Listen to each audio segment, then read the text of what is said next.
kenangan yang paling lucu buat saya itu. Oh, malah lucu ya.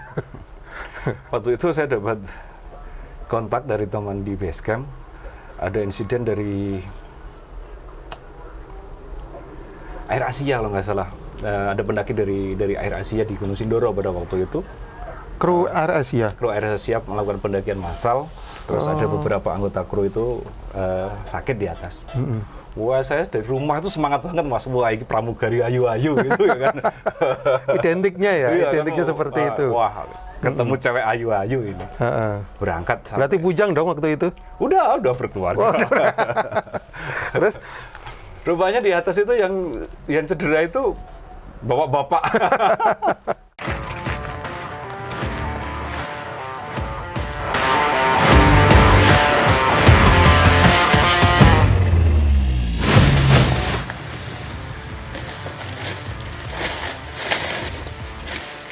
selamat datang di podcast Jejak Penolong bersama saya Bang Zulek yang akan mengupas dan mengulas kiprah dari para tentara langit, yaitu para relawan yang bergerak di bidang kemanusiaan, di mana mereka berjuang karena nurani, bukan materi. Nah, saat ini saya sudah bersama salah seorang relawan dari Sarda Jateng yang berdomisili di Temanggung. Ini dia, selamat datang, selamat bergabung, Mas Elang Santosa ya. Siap, Ge. Apa kabar, Mas? Alhamdulillah dalam kondisi baik. Oke, ini Mas Elang apa Kang ya saya manggilnya ya? Kang aja. Oh, Kang Elang ini salah satu relawan yang sudah cukup banyak malang melintang di dunia relawan, bukan cuma di Temanggung sini, tetapi dengar-dengar dia juga sudah kemana-mana gitu. Oke, langsung saja kita dengarkan kisahnya dari Kang Elang ya. Kemudian untuk Kang Elang sendiri mulai terjun di dunia relawan itu sejak kapan? Saya itu awal mulai aktif di kegiatan kemanusiaan itu berawal dari hobi saya naik gunung. Dulu di pendakian gunung saya, sejak tahun berapa ya, 2000-an itu saya sudah mulai mengenal gunung. Beberapa kali terjadi insiden di gunung, ya ada kecelakaan di gunung, dan mulai dari situlah saya mulai mengenal teman-teman pendaki, membantu apa yang bisa saya bantu pada waktu itu. Awalnya di situ, terus berlanjut sampai beberapa tahun belakangan. Itu di gunung mana, Kang?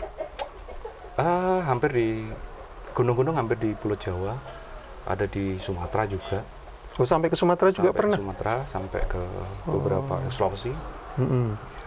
Pada waktu masih aktif di naik gunung pada waktu itu. Oh, masih mudanya dulu ya, masih kuat ya. Oh ya, sekarang masih muda.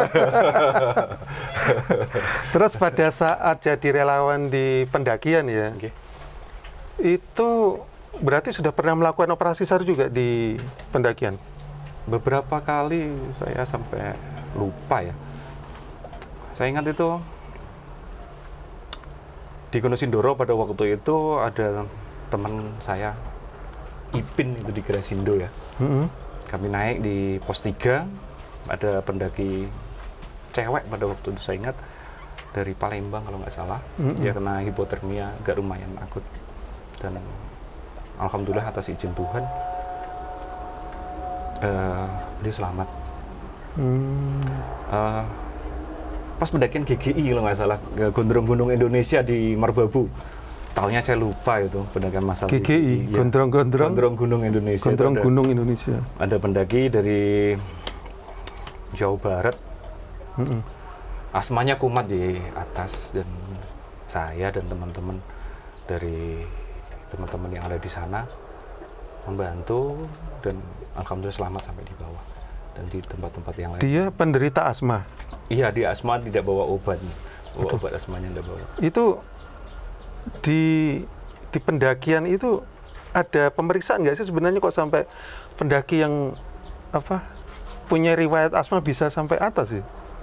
Sudah lama ya, aturan dulu sama sekarang kan tidak dulu kan mungkin tidak seketat sekarang ya. Betul. Karena memang aturan tuh kadang muncul ketika kejadian setelah ada insiden gitu ya. Betul. Terus selama menjadi relawan pendakian ya, melakukan operasi SAR, berarti kan menolong para pendaki yang mungkin hipotermia, kemudian tersesat ya pasti ya. Itu ada nggak kenangan tersendiri itu? Yang mungkin dalam ingatan Kang Elang itu, waduh ini. Oh, kenangan yang paling lucu buat saya itu. Oh, malah lucu ya. Waktu itu saya dapat kontak dari teman di base camp, ada insiden dari Air Asia kalau nggak salah. Ada pendaki dari Air Asia di Gunung Sindoro pada waktu itu. Kru Air Asia? Kru Air Asia melakukan pendakian massal, terus ada beberapa anggota kru itu sakit di atas. Wah, saya dari rumah itu semangat banget, Mas. Wah, ini pramugari ayu-ayu gitu ya kan. Identiknya ya, Iya, identiknya kan, seperti itu. Wah, ketemu cewek ayu-ayu ini. Berangkat. Berarti bujang dong waktu itu? Udah berkeluarga. Terus? Rupanya di atas itu yang cedera itu bapak-bapak. Itu satu hal yang tidak sesuai apa yang saya harapkan, dan ternyata gadis-gadisnya tuh baik-baik saja ya. Bapak-bapak ada 3 orang pada waktu itu cedera di kaki. Mana yang satu besar banget lagi. Itu satu hal yang agak tidak sesuai yang saya harapkan ya. Tetapi pernah nggak menemukan kejadian seorang pendaki itu sudah dalam situasi yang hampir tidak tertolong gitu? Di Gunung Sumbing pada waktu itu sekitar jam 12.00 ya, jam 12 malam saya dapat. Bukan jam 12.00 berarti? Jam 00 ya? Jam 00. Pada waktu itu saya dapat kontak BBM di Jalur Banaran. Gunung Sumbing? Ya, saya ingat betul pesan di BBM itu, ada 3 orang, ada pendaki Gunung Sumbing, 3 orang dalam kondisi kritis, 1 orang meninggal gitu katanya. Terus saya berangkat ke sana, saya papasan pada waktu itu dengan survivor, saya sentikan, saya dengan teman-teman SAR Temanggung pada waktu itu, dan alhamdulillah ketiganya selamat. Oh, berarti nggak ada yang meninggal itu ya? Tidak ada. Berita info meninggal itu nggak ada ya? Kondisinya memang sudah sangat parah. Oh, kondisinya yang seperti apa itu, Kang? Dia hipotermia agak lumayan akut karena dia hujan ya, malaman hujan, bagian nggak pakai baju ganti, dan kebetulan dia, saya nggak tahu apa hubungannya ya. Apa kalau orang menstruasi itu jadi lemah fisiknya atau apa? Kebetulan dia lagi menstruasi. Oh, cewek ya? Iya. Dan untuk survivor yang pertama itu untuk survivor yang terakhir sudah banyak ya teman-teman terutama yang sangat membantu itu teman-teman SAR Temanggung. Karena posisi di Temanggung pada waktu itu. Dekat ya Sumbing Temanggung ya. Itu kenangan terindah. Karena perasaan pada waktu itu kan dan dia selamat gitu kan, itu sebuah bonus yang luar biasa. Saya dampingin sampai di rumah sakit, saya tungguin di rumah sakit di RSUD Temanggung pada waktu itu. Saya nginep di sana. Itu aja. Karena salah satu kebanggaan dari seorang relawan itu adalah mampu melakukan pertolongan dan korban selamat gitu ya? Iya, betul. Menurut saya seperti itu. Salah satu kebanggaan. Itu yang membuat kita akan terus selalu semangat ya, semangat memberikan pertolongan. Kemudian Kang Elang itu sudah melakukan operasi SAR itu kemana aja? Itu 2004 akhir itu di Banda Aceh, lalu di Nias pada waktu itu, pasca tsunami di Aceh, terus ada di Nias kan, lalu di Jawa ini di Merapi 2006, terus gempa Jogja Klaten 2010 itu Merapi meletus ya, Merapi 2010 itu. Tsunami di Mentawai pada waktu itu. Saya berangkat ke Mentawai, saya tinggalkan anak saya itu waktu itu yang kecil baru umur 6 bulan. Saya berangkat punya bayi 6 bulan ditinggal operasi SAR ya? Ya. Dan beberapa bulan saya di sana karena terbentur transportasi saya di Page Selatan. Nah, jadi 2 minggu sekali adanya kapal. Dan saya berada di posko kami di kilometer 37. Di Kilometer 37 Kapage Selatan, Kepulauan Mentawai. Mentawai, ya. Tidak ada sinyal HP. Jadi perjalanan jauh, tidak ada kendaraan gitu kan.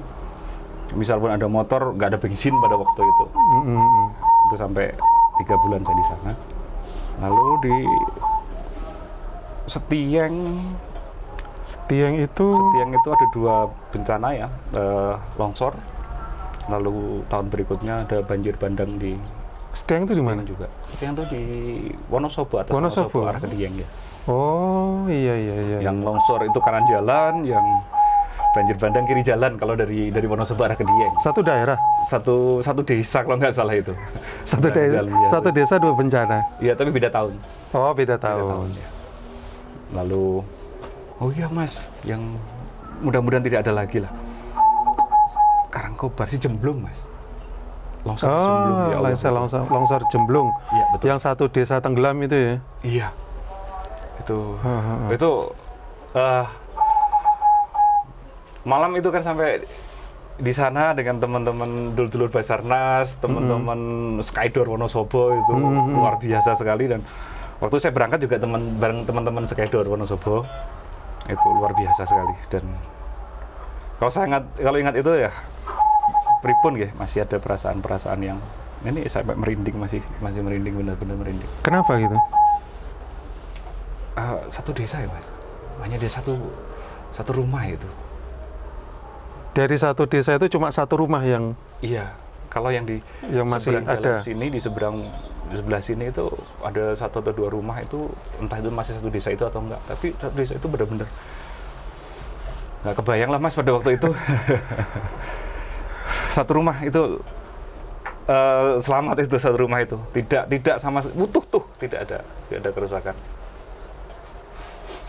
Jadi teman-teman ya, untuk gambaran aja, berarti longsor di Jemblung Banjarnegara itu sudah menenggelamkan satu desa, tapi ada satu rumah yang tidak tersentuh sama sekali. Ya Kang Lang, gitu ya? Iya, dan itu posisi di atas. Posisinya di atas ya? Iya, seperti tanah itu seperti terbelah. Ngelewatin rumah itu, baru di depan kumpul lagi gitu, nyapu ke depan. Jadi ini rumah berdiri, ini atas terbelah. Oh, kayak menghindari rumah itu ya? Betul. Rumah dan pekarangan. Itu rumah siapa ya? Saya kurang tahu. Ya ada banyak cerita, tapi siapa beliau itu bukan ranah saya untuk. Iya. Dari sekian banyak daerah yang dikunjungi dalam operasi SAR Kang Lang itu, ada nggak yang berkesan sampai sekarang? Yang berkesan itu ya di Aceh ya Mas. Aceh ya? Yang tadi ya 29 Desember itu, ya. 2004 ya? Itu kenapa, Kang? Sambil diminum? Sambil ngerokok boleh ya? Sambil ngerokok, monggo. Saya gemetar terus, ini masih gemetar sekali kalau ingat pada waktu itu. Karena bisa dikatakan dalam satu tim itu, dalam satu tim kami, saya orang asing. Maksudnya orang asing? Yang satu tim kami kan teman-teman di Sumatera Utara kan, kami belum pernah pendakian bareng, kami belum pernah operasi SAR bareng gitu kan, kita saling kenal aja di situ. Terus saya gabung dengan mereka dan masih banyak kan di tim saya, banyak yang saya kenal. Dan kami satu hati, satu misi, satu tujuan, dan kami datang karena pada waktu itu masih rawan konflik ya pada waktu itu ya. Kami datang tidak ada misi politik, kami misi kemanusiaan. Kami tidak dibayar dan kami tidak mau dibayar oleh siapapun. Kami datang sampai di sana, dan baru pertama kali lah saya melihat begitu besar, begitu luar biasanya, nggak terbayang sebelum-sebelumnya jika ada bencana sebesar itu. Jadi Kang Lang pertama kali mendengar adanya berita itu, ada kebayang nggak seperti apa situasinya ketika bagaimana sih situasi di sana itu? Ada nggak pertama kali waktu mau turun gitu loh? Di Medan saya nggak kebayang, tidak ada. Sama sekali nggak kebayang. Nggak kebayang seperti itu, tidak sebesar itu jauh dari apa yang kami angankan. Jadi ketika mulai memasuki Aceh ya? Ya, itu sebelum saya lupa itu ada sepasang gapura itu, angin berembus itu saya mencium bau aroma anyir, amis. Itu jujur saya di samping saya lupa namanya ini teman relawan ini. Saya tuh pegang tangan, saya remas dia sampai karena takut. Jujur saya takut. Kuat sebelumnya pernah nggak mengevakuasi jenazah gitu? Pernah, tapi kan belum pernah sampai semasif ini ya. Iya, sebanyak ini ya. Gitu. Lalu koordinator kami waktu itu kan punya prinsip, karena moto kami waktu itu lasta masta. Jadi kan yang hidup lebih hidup. Jadi pertama kali sampai di Aceh ya tujuan kami tetap menyelamatkan yang hidup. Menyelamatkan yang masih hidup ya. Terus mengumpulkan mereka menjadi di satu tempat. Waktu itu terkumpulkan di TVRI dan di Matai. Waktu itu di Matai ada di lapangan sepak bola itu mana saya agak jauh lupa tempatnya. Di kota Banda Acehnya? Di Banda Aceh ya. Waktu itu posko kami ada di kantor NGO Lingkungan Hidup Aceh. Pagar Alam Semesta kalau nggak salah, waktu itu ditampung di kantor beliau. Namanya Bang Irul. Nah, di situ saya kenal dengan teman-teman relawan Aceh. Bertemu dengan sampai hari ini masih sering ngobrol, masih sering chattingan gitu kan. Bernostalgia tentang itu dan sering ngobrol sampai hari ini masih. Hari ini enggak, sampai kemarin masih, hari ini enggak saya lagi ngobrol. Hari ini enggak, dengan sampai sekarang masih sering komunikasi ya. Betul. Jadi pertama kali masuk mencapai Gapura itu sudah tercium aroma amis ya. Iya, samar-samar ketika angin berhembus itu di bis, waktu itu kami naik bis.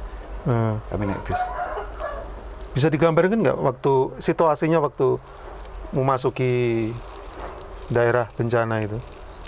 Tsunami. Nggak bisa, Mas. Adanya bahkan sampai di sana itu kami nggak bisa, saya tuh nggak bisa apa-apa. Bengong berarti. Lemes, bener-bener lemes, semuanya lemes, nangis, nggak bisa dibayangkan. Semoga tidak pernah ada lagi di Indonesia ini. Apa yang pertama kali Kang Lang lakukan di sana? Sampai di sana kami bongkar. Bekal yang kami bawa ada 4 truk pakaian dan logistik waktu itu. 4 truk besar fuso itu. Kita langsir sekitar 70 meter sampai ke posko kami. Ya, udah setelah terkumpul itu berkolaborasi dengan teman-teman relawan asli Banda Aceh. Kami melanjutkan dan membantu mereka mencari yang selamat. Ada berapa warga yang Kang Elang temukan selamat selama operasi di sana? Saya nggak ingat berapa, tapi banyak, Mas. Banyak. Waktu itu terus kami kebetulan fokus ke salah satu kampung di Kecamatan Pulau Aceh. Untuk kampung bukan dijadikan satu kantong pengungsian gitu.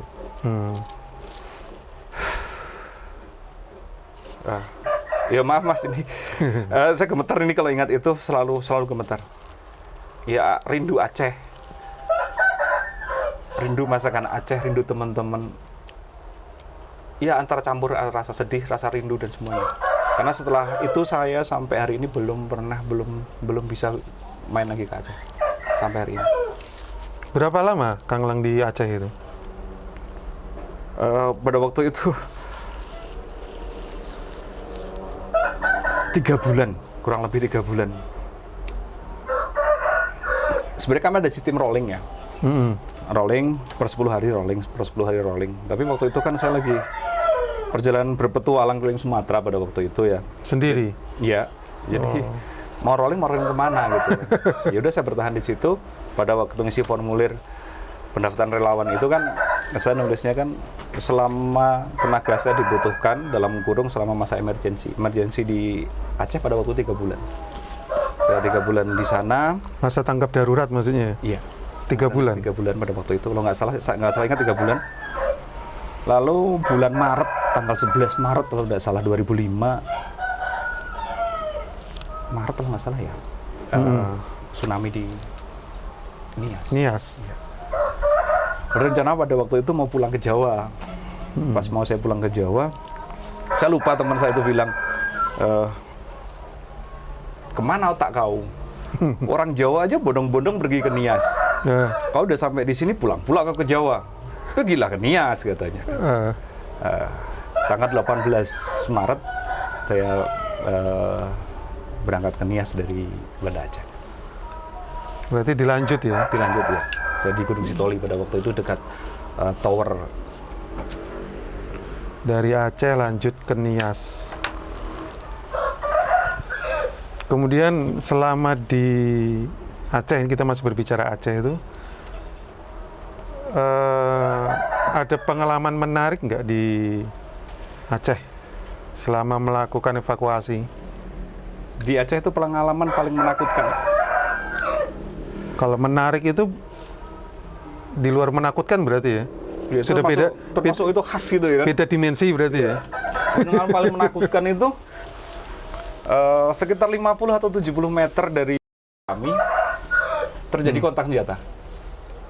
Kontak senjata antara? Saya nggak tahu. Tapi terdengar banter suaranya itu? Dan lama. Itu sekitar 15 menit lah, kurang-kurang sedikit. Itu. Tapi yakin, Kang Lang yakin itu tembak-menembak? Yakin, satu teman di posko saya itu waktu itu udah agak stres, namanya itu Rama lo nggak salah ya. Orangnya gondrong gitu. Dia teriak-teriak kok. Mana otak kalian? Masih kurang mayat ada di sini katanya. Terus dia diambil sama polisi itu, terus tiarap. Karena kami stres pada waktu itu, lihat antara sedih, antara semuanya lah. Bener-bener nggak habis pikir lah kalau ada kontak senjata di dekat kami. Dan itu di Simpang 3 Setui kalau nggak salah. Kalau Simpang 3 Setui, arah ke Lokna dan arah ke Bandara. Padahal situasinya masih ada proses evakuasi korban tsunami. Bahkan belum begitu banyak jenazah yang dievakuasi. Masih banyak di rumah-rumah tuh masih banyak. Masih di sekitar jalan-jalan aja yang masih kami angkat, kami pikirin atau apa. Masih mikir yang hidup lah. Itu sudah terjadi kontak senjata? Pernah sekali itu. Itu hal pengalaman yang paling menakutkan. Saya tidur di selokan, Mas. Dan bau itu. Bau sekali, nggak berani angkat jelas kepala lah, itu. bau lah itu. Ya. Itu berarti semua relawan pada saat itu tiarap semua? Tiarap semua. Kan takut perahu nyasar kan. Iya. Dan itu memang ada yang memang teman-teman relawan Aceh memang tiarap gitu. Berapa lama itu? Sekitar 10 atau 15 menit lah. Itu lama sekali, Mas. Iya, kalau kita dalam medan perang, kalau 10-15 menit lama itu lama sekali. Memang dur berhenti. Terus nanti ada lagi dur berhenti gitu. Bukan terus kontak terus enggak. Ada jeda. Terus kontak. Itu pas mau angkat kepala, dur masuk lagi gitu kan. Itu aneh ya. Banyak relawan di situ. Ada 30-an anak ada 30-an personel di posko kami pada waktu itu. Dan mereka semua sama. Takut semua. Bahkan setelah ini nggak ada kontak lagi, udah tenang gitu kan. Kami tuh nggak ada ngobrol ngomongin kejadian tadi tuh nggak. Lupa atau saking takutnya atau apa, kami tuh diem aja semuanya. kayak terhipnotis gitu ya. Iya. Kayak terhipnotis, kayak ketakutan, kayak nggak percaya gitu. Nggak ya, percaya. Ini benar-benar terjadi. Ya, itu benar-benar terjadi. Mungkin ya kalau teman-teman posko relawan di Aceh kan banyak ya. Relawan-relawan dari Jawa banyak, dari Indonesia ini banyak sekali. Mungkin dari teman-teman semua yang mendengar ini mungkin ya, mungkin punya pengalaman seperti itu. Entah satu atau dua orang, bukan cuma saya tok. Saya yakin. Karena ada cerita pada waktu kita ketemu kelompok relawan yang lain, ada kontak nggak? Kemarin ada gitu kan. Agak jauh. Itu saya yakin ada. Tapi tidak ada berita atau informasi mengenai relawan yang kena peluru nyasar kan ya? Tidak ada. Tidak ada ya. Alhamdulillah berarti selamat semua ya. Ya ada di tim kami yang teman dari Lampung itu meninggal, tapi karena malaria. Kena malaria di lokasi? Kena sakit di situ terus meninggal di Lampung. Meninggal di? Udah pulang ke Lampung. Oh. Itu dari teman-teman Unila itu. Universitas Lampung. Ya. Ya, semoga husnul khotimah ya. Amin ya. Karena posisinya lagi berjuang ya untuk kemanusiaan malah terkena malaria. Karena memang waktu itu cukup banyak ya penularan malaria di sana ya. Yang terserang penyakit malaria ya. Kan kondisinya betul-betul ada beberapa yang memang sakit ya. Karena fisik mungkin Mas, pikiran dan capek ya. Kondisi fisiknya mungkin drop ya. Kami kurang istirahat, kami kurang tidur. Dan lingkungan juga Dan yang masih juga, seperti itu ya. Karena pernah di sana itu, tapi ini aneh ya, lalat itu luar biasa banyaknya. Pernah ada masa kayak badai lalat gitu, lalat banyak banget. Di mana itu? Di Banda Aceh. Di posko kami itu sampai mau minum aja rebutan sama lalat gitu kan. Tapi itu cuman paling 2-3 mingguan, setelah itu nggak ada. Tapi lalat kan bisa jadi penanda ya, kalau di situ ada jenazah ya? Wah ini di semua tempat kok Mas, tersebar di mana-mana. Oh. Karena memang banyak banget lalat. Tapi saya nggak tahu siapa yang mungkin relawan-relawan dari luar negeri itu punya obat anti lalat mungkin. Tapi setelah itu nggak ada lagi, nggak ada bersih lagi. Nggak ada. Awal nggak ada, terus setelah beberapa hari, saya lupa tepatnya 1 minggu atau 2 minggu setelah di sana baru ada lalat banyaknya, bukan main, banyak banget. Karena memang tempatnya ya, seperti itu. Ada kisah lain nggak itu dari selama di Aceh itu? Ya antara apa ya? Mungkin ada kejadian-kejadian mistis. Percaya itu saya anggap kayak mungkin halusinasi atau apa mungkin ya. Malam itu mimpi di Desa Kaju itu. Desa Kaju itu tepatnya mana ya? Kalau dari Banda Aceh itu arah ke penyeberangan ke Sabang gitu. Saya nggak tahu tempatnya, tapi Desa Kaju. Kaju. Ada mimpi, tolong ambil mayatku di sini. Cuman tolong ambil malam hari. Aku malu, aku lagi mandi telanjang. Itu mimpi? Mimpi ya. Terus malam kami berangkat dan terlihat tangannya memang sama seperti dalam mimpi itu ketimpa tembok kamar mandi. Ya memang telanjang, tapi kondisi udah rusak. Berarti dalam mimpi itu orang itu meminta tolong dan ngasih tahu juga di mana lokasinya gitu. Iya, seperti tergambar semacam kayak peta itu. Jadi kami bukan mencari, langsung ke titik itu gitu. Langsung ke titik itu. Dan memang benar ada. Memang benar ada. Posisinya juga di kamar mandi. Posisinya di kamar mandi dan sama yang digambarkan terlihat tangannya, memang tangannya yang keluar. Itu digeregotin rendam air ya, digeserkan juga dia di pesisir ya. Banyak tampak, banyak udang di situ Mas. Malam itu. Itu berarti masih berair di situ. Itu masih ada gendangan air. Ada udangnya. Langsung dievakuasi lah ya? Iya malam itu juga. Malam yang ngambilnya ya? Malam, karena dia minta malam. Itu request kok ya, jadi beda ya. Oke, banyak kejadian teman menarik. Kalau yang lihat ini pasti ketawa itu. Kalau teman yang pas bareng itu kan masih hidup, ya, teman masih kadang-kadang masih komunikasi kami, chattingan. Mungkin ketawa kalau lihat ini. Ya, ada beberapa sih ya. Ada beberapa yang nggak mungkin saya ceritakan. Ada satu yang kalau ini halusinasi, kenapa satu tim gitu kan? Itu di Pulau Nasi, Kecamatan Pulau Aceh. Ada jenazah itu tertimbun sampah-sampah, tersandar di batang kelapa. Batang kelapanya masih berdiri. Jadi kami temukan jenazah itu sore. sore senja gitu kan kami mau istirahat. Pas mau balik ke posko kami lihat itu karena sampahnya banyak, jadi nggak mungkin nggak lah ya. Kayaknya nggak selesai lah kalau dibongkar itu. Karena udah capek, udah lain-lain dan sampahnya banyak. Kami tinggalin, kami pasang bendera di situ. Apa penanda bukan bendera ya, kami ikat kain tancapin di situ. Bahwa ada satu jenazah di situ ya. Mau diambil besok gitu kan. Besok pagi sampai di situ kami cari nggak ada. Mayatnya udah nggak ada? Nggak ada. Kami lanjutin operasi di sekitar gitu kan. Sampai sore mau pulang lagi karena kebetulan di dekat jalan kami pulang. Ke pohon itu? Posko ya. Kelihatan lagi. Oh, sore itu kelihatan lagi? Senja itu kelihatan lagi, terus kami pasang lagi. Itu sampai terakhir. Karena sudah terlalu capek? Capek, Mas. Itu sampahnya banyak. Kelihatan sedikit lah. Pertama kan karena aroma ya. Aroma, terus nongkrong-nongkrong kelihatan sedikit. Itu ada. Ya karena terlalu capek, jadi ya udah nanti dulu. Besok aja. Yang penting ada penanda dulu ya. Nah, besok pagi tinggal ngambil aja gitu kan. Kita masih fit, waktu juga panjang gitu.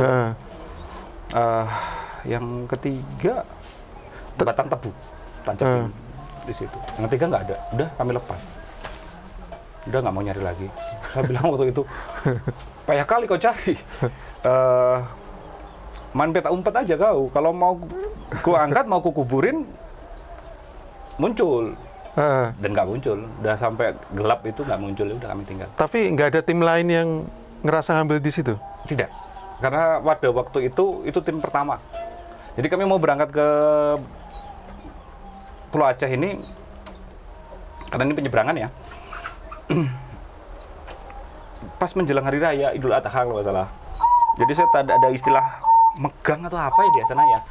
Satu hari sebelum hari raya itu nggak boleh keluar dari desa atau nggak boleh keluar pulau. Jadi kami sampai berusaha untuk coba lobby ke Kodim, lobby ke mana, tetap nggak bisa. Jadi nggak boleh ya? Nggak boleh. Setelah hari raya itu baru kami tim pertama masuk di sana. Itu habis. Desa itu habis. Habis gimana? Nggak ada satu bangunan pun tersisa. Rata semua? Rata. Yang selamat itu di gunung. Lagi di gunung karena di perbukitan ya. Dan di perjalanan. Dari cerita yang selamat itu, dia perjalanan dari situ ke Banda Aceh. Jadi di kapal itu Mas Selamat. Yang di kapal Mas Selamat ya. Cukup banyak juga ya cerita-cerita dari Aceh ya. 3 bulan Mas. Terlalu banyak untuk diceritakan. Nggak cukup waktunya ini. Apabila teman-teman menyukai channel ini, monggo untuk di subscribe, di like, di komen, dan juga di share ke yang lain agar channel ini selalu berkembang dan selalu menjadi tempat bagi bersatunya para relawan di Indonesia.